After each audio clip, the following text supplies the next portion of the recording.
Olá, queridos irmãos equipistas da RS1.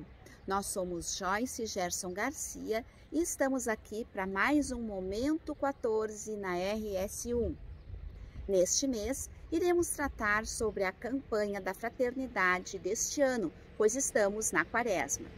Tivemos a graça de, durante a missa de abertura de nosso EACRE, deste ano, contar com a presença de Dom Adilson Pedro Buzin, sacerdote conselheiro espiritual de duas equipes do setor F e bispo auxiliar de Porto Alegre, que nos deu a alegria de conversar conosco sobre este tema. Aproveitem!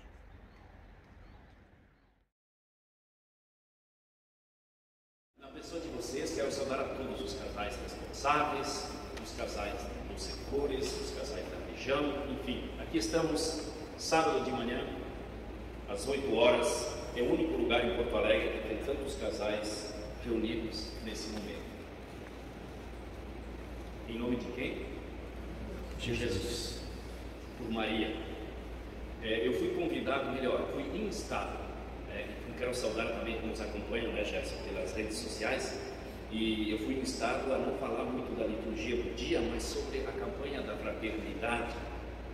E confesso que eu não escrevi, a não ser anotei algumas coisas, porque eu pensei, se falar do tema da fome e da solidariedade nossa, nós temos que estar preparados a qualquer momento, porque vem na Sagrada Escritura este tema.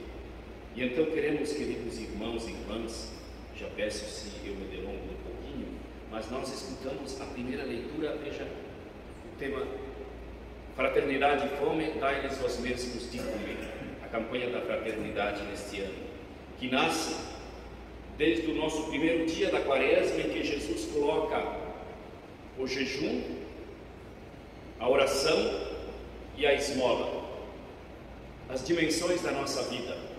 A primeira leitura também dizia que o Senhor falou a Moisés, dizendo: guarda bem os mandamentos e preceitos, guarda-os e observa-os com todo o teu coração e com toda a tua alma.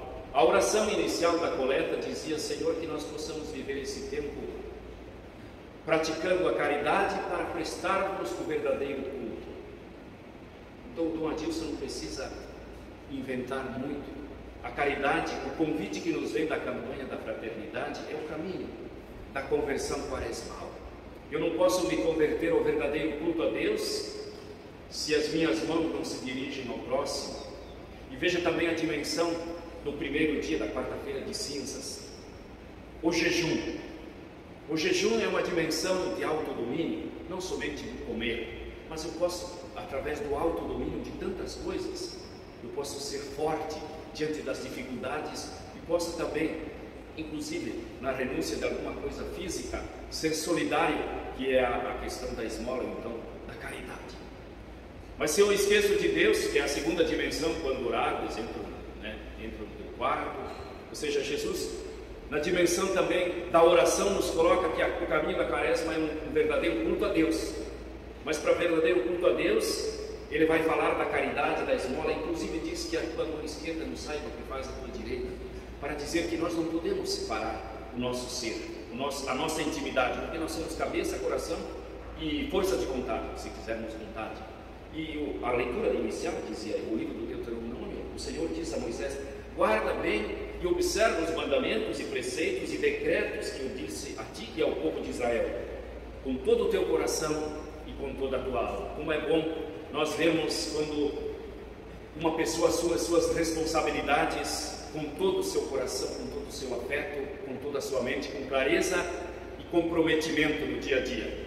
Assim também nós somos convidados para fazer um caminho de santidade. Feliz é quem na lei do Senhor Deus vai progredindo. Não é assim que nós cantamos? Um pouquinho sonolentos ainda, acompanhando tanto a turma, É feliz quem na lei do Senhor Deus vai progredindo. Se o padre Cafarel, me disseram que nós celebramos esse ano os 100 anos do chamado, não sei qual é o chamado, se é da vocação. A vocação. A vocação. Ele não foi medíocre, ele amou a Deus com todo o seu coração, com toda a sua alma e com todas as suas forças. E por isso desse carisma desse homem com aqueles casais iniciais, nasceu essa bela obra da igreja. Mas é feliz quem na lei do Senhor Deus vai progredindo. É triste ver um casal que estava tudo empolgado e de repente foi minguando, não é? Mas Deus nos quer progredindo. A gente vê o contrário. A gente vê casais, a gente sabe lá no começo até tímidos, depois com as formações, com os dias de EACRE, com aquilo que o movimento das equipes de Nossa Senhora oferece, foi progredindo na lei do Senhor Deus, porque essa é a nossa lei. O Padre Cafarel não quis que fôssemos um apêndice da igreja, não. Nós somos comunhão, nós somos igreja do Senhor, nós somos equipes de Nossa Senhora que querem viver um carisma especial, de um modo muito forte no mundo de hoje, dando um testemunho da santidade conjugal. Falando da santidade conjugal, eu não cheguei ainda na fonte, né? Porque Jesus diz assim: mas se tudo isso vocês fazem, os pagãos também fazem. Vocês têm que ser mais, e não para serem melhores e nem superiores, mas para nós aderirmos mais à lei do Senhor Deus. E é feliz quem nela vai progredir. Se você progredir na sua vida espiritual, você vai encontrar essa felicidade no confronto com a santidade do Padre Cafarel, no confronto do chamado à santidade conjugal que as equipes de Nossa Senhora nos convidam a esse movimento, e nós sacerdotes e bispos, conselheiros e diáconos e pessoas que acompanham as equipes também, fazendo comunhão com vocês, nós fazemos esse caminho. Mas é preciso superar também só o nosso, hoje em dia se diz tudo na mesma bolha, dentro do meu quadrado. A igreja não é quadrada, a igreja é católica, é universal, aberta, para todos entrarem, inclusive os pecadores, sendo convidados a fazer o caminho do Senhor.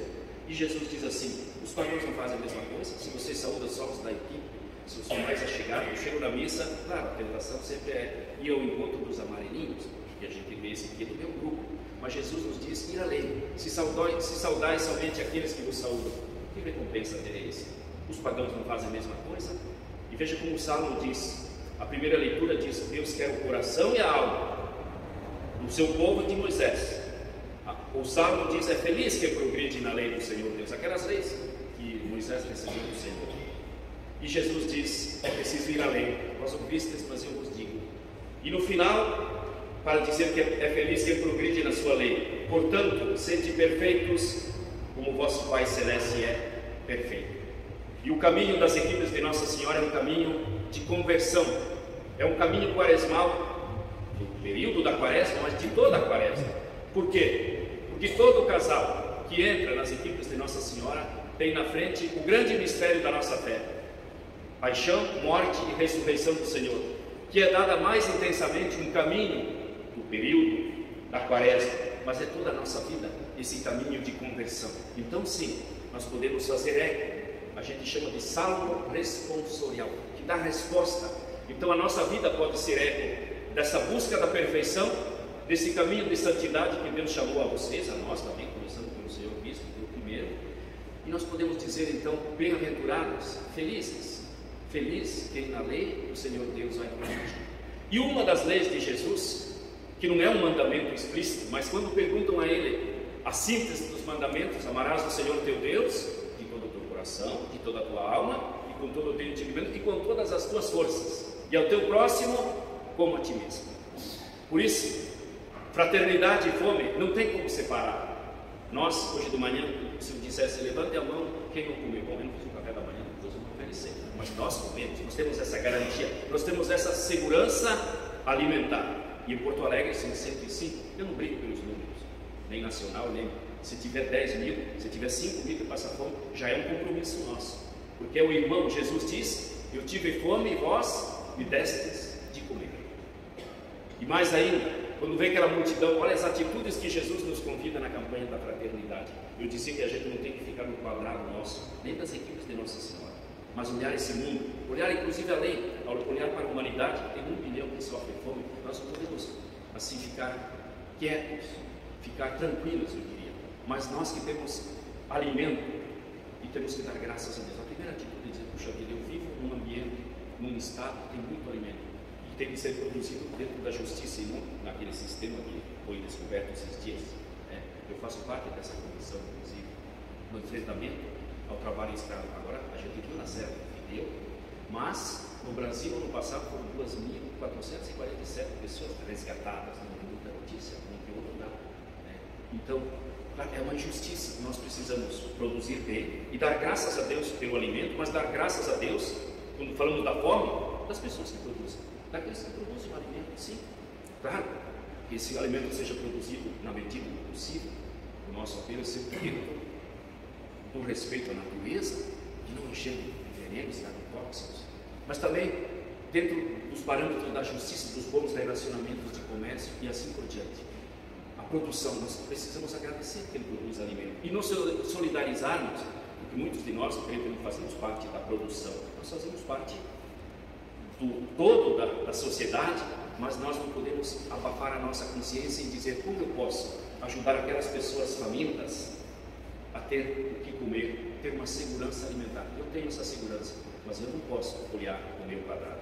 Então, as atitudes, as ações, que também o município de Porto Alegre agora está procurando, eu dizia de agradecer o alimento de Deus, agradecer a quem produz, e mais, agradecer as pessoas que doam. Então, cultive o vosso coração, cultivemos o nosso coração. O ano passado, a Arquidiocese de Porto Alegre, não sei depois as outras dioceses, só a Arquidiocese de Porto Alegre foram distribuídas 860 toneladas, 860 mil quilos de alimento. É bastante. Esse ano da campanha da fraternidade, dai-lhes aos mesmos de comer, o que nós precisamos fazer? Agradecer essas mãos generosas, essas mãos que se abriram, essas mãos que procuraram viver o mandamento do Senhor e amainar, saciar a fome de quem disse: eu tinha fome e tu me deste de comer. Essa dimensão do verdadeiro culto a Deus, veja, a oração inicial dizia, né, que a nossa caridade nos leve a prestar o verdadeiro culto a Deus. Então tudo é perfeito. Nós não podemos só olhar para Deus, que é importante, e não olhar para o irmão, mas também não podemos só olhar o horizonte para sermos solidários e para que a caridade, para que também o complexo, o mundo das relações sociais seja justo. Também então nós precisamos olhar para Deus. E esta é a doutrina social. Quando o pessoal muitas vezes critica a doutrina social da igreja, eu faço parte de tantas pastorais sociais. Nós temos a doutrina do inferno e paraíso, nós temos a doutrina da Santíssima Trindade, nós temos tanta doutrina que nos guia justo.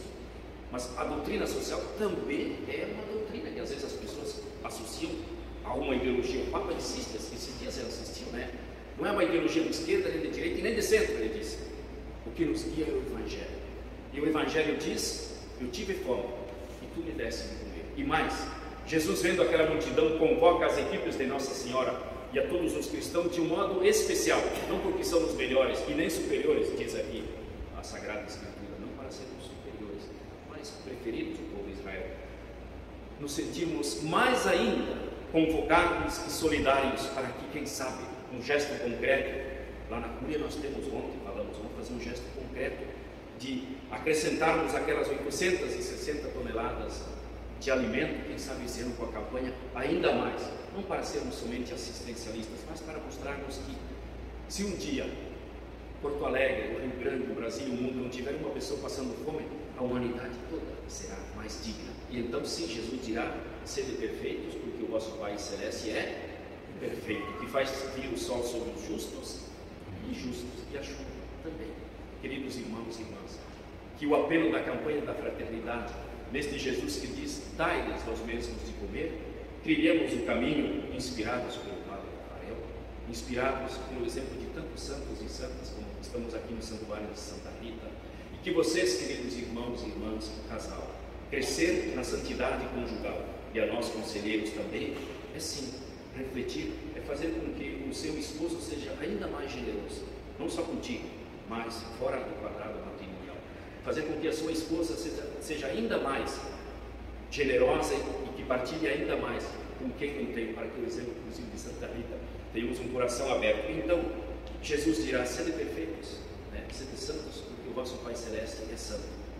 E eu tenho certeza que aquilo que o Salmo diz é feliz de quem na lei do Senhor Deus vai progredindo, que nós, conselheiros, vocês casais, de todas as responsabilidades que aqui estão, certamente, sim, nós teremos não só para dizer: ai, como eu me sinto bem fazendo caridade, eu gosto desse termo. Eu faço caridade porque Deus é caridoso, porque Deus nos deu Jesus como Salvador, que é o grande gesto da caridade dele, que não olhou os justos e injustos, porque eu não sei se eu estaria contemplado, mas ele morreu na cruz e ressuscitou para que todos sejam salvos. E essa totalidade dele, esse coração grande de Deus, nos ajuda a sermos mais santos, mais felizes do que o vosso Pai Celeste é santo. Assim seja.